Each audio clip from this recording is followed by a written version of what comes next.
ኢትዮጵያዊ ሆኖ ስለ ቅዱስ ላሊበላ ውቅር አብያተ ክርስቲያናት የማያውቅ የለም። ነገር ግን ከአለቱ በታች ስለተደበቁት ሚስጥራት ስንቶቻችሁ ናችሁ የምታውቁት?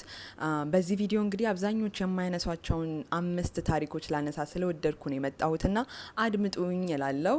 በተለይ ሶስተኛው ከአይምሯችሁ በላይ ነው የሚሆነው። ታሪኩ እንግዲህ የሚጀምረው በ12ኛው ክፍለ ዘመን ነው። የዛግዌ ስርወ መንግስት ንጉስ የሆነው ቅዱስ ላሊበላ በተወለደበት ዕለት እጅግ የሚደንቅ ታምር ተፈጥሮ ነበረ። እልፍ አእላፍ የሚሆኑ ንቦች ህፃኑን ከበውት ይዞሩ ነበር፣ ሳይነድፉት ምንም ሳያደርጉ ማለት ነው። ከዛ እናቱም አይታው በመገረም ላሊበላ ብላ ስም አወጣችለት ማለት ነው። ላሊበላ እንግዲህ አገውኛ ነው። ትርጓሜውም ንቦች ንግስናውን ወይም ክብሩን አወቁ ማለት ነው። ብዙ ሰው አብያተ ክርስቲያናቱን የሚያቸው ከላይ ሆኖ ነው። ነገር ግን ከአለቱ በታች 11ዱንም አብያተ ክርስቲያናት እርስ በርስ የሚያገናኙ ረዥምና ጨለማ የሆኑ የምድር ውስጥ መተላለፊያዎች ወይንም ዋሻዎች አሉ። ከነዚህም ዋሻዎች መካከል አንደኛው የሲኦል መንገድ በመባል ይታወቃል። ይህም የተሰራው የሰው ልጅ ከኃጢአት ወደ ብርሃን የሚያደርገውን ጉዞ ለማሳሰብ ነው። አሁንም ድረስ እንግዲህ ጎብኚዎች በዚህ ጨለማ ውስጥ እጅ ለእጅ ተያይዘው ይህንን እሳቤ እያስታወሱ ያልፉበታል ማለት ነው። ቅዱስ ላሊበላ መጀመሪያ ያስገነባትና እጅግ አብልጦ ይወዳታል የምትባለው ውቅር ቤተክርስቲያን ቤተ ማርያም ናት። በዚች ቅዱስ ቦታም በጨርቅ የተሸፈነ ምስጢራዊ ምሰሶ አለ። ማንም ሰው እንዳይነካው የተከለከለ ማለት ነው።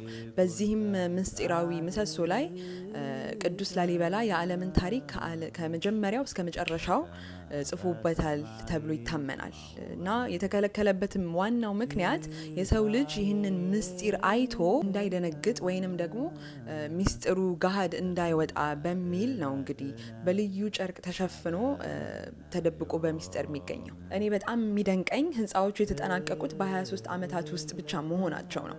እንግዲህ አስቡት፣ እነዚህን የመሳሰሉ ከአለት የተፈለፈሉ ጥበባት በዚያን ዘመን በ23 ዓመታት ውስጥ ብቻ በሰው ልጅ አቅም ተሰርቶ ያልቃል ብሎ ማሰብ ዘበት ነው።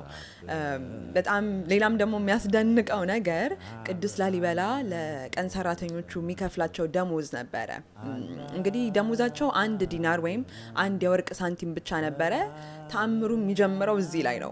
1 ሳንቲሙን ደሞዛቸውን ተቀብለው ወደ ቤታቸው ሲሄዱ የቀን ሰራተኞቹ በረከቱ እጥፍ ድርብ ሆኖ ነው የሚያገኙት። በቃ የሚገዙት ነገር ይበዛል። ቤተሰባቸው ረክቶ ጠግቦ ነው የሚውለው እና በዛ ምክንያት ቅዱስ ላሊበላ እንግዲህ በግፍ ሳይሆን በፍቅርና በገንዘብ አክብሮ ነው ቀን ሰራተኞቹን ሲያሰራቸው የነበረው።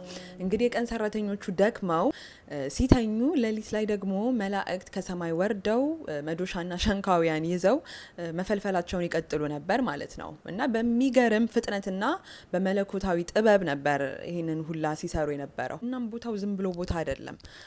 እንግዲህ ታሪክ እንደሚነግረን ቅዱስ ላሊበላ በምቀኞች መርዝ ተግቶ ለ3 ቀናት ያህል ወደ ሰማይ ተነጥቆ ነበረ። በዚያም ቆይታው ነው እንግዲህ የሰማያዊቷን ኢየሩሳሌምን ህንፃዎች አይቶ ሁለተኛይቷን ኢየሩሳሌምን ኢትዮጵያ ላይ ገነባለሁ ብሎ ህንፃዎቹን መገንባት የጀመረው። ለዚህም ምክንያቱ ደግሞ በዛን ወቅት ወደ ኢየሩሳሌም ጸሎት ለማድረስ ለመሳለም ሲሄዱ በመንገድ ላይ የሚያጋጥማቸውን እንግልትና ስቃይ ለመታደግ ሲል ነበረ ይህንን ፕሮጀክት የጀመረው። ቅዱሱ ላሊበላን ዝም ብሎ ከተማ አላደረገውም። የኢየሩሳሌምን መንፈሳዊ ካርታ ነው ሙሉ በሙሉ የገለበጠው። አብዛኞቹ ቦታዎች ራሱ ስያሜያቸው ኢየሩሳሌም እንዳሉት ቦታዎች ነው እና መንፈሳዊም ምድራዊም ውክልና ስላላቸው ነው። እንደውም ወንዙ እኮ ስሙ ዮርዳኖስ፣ ልክ እንደኔ ስም ዮርዳኖስ ይባላል።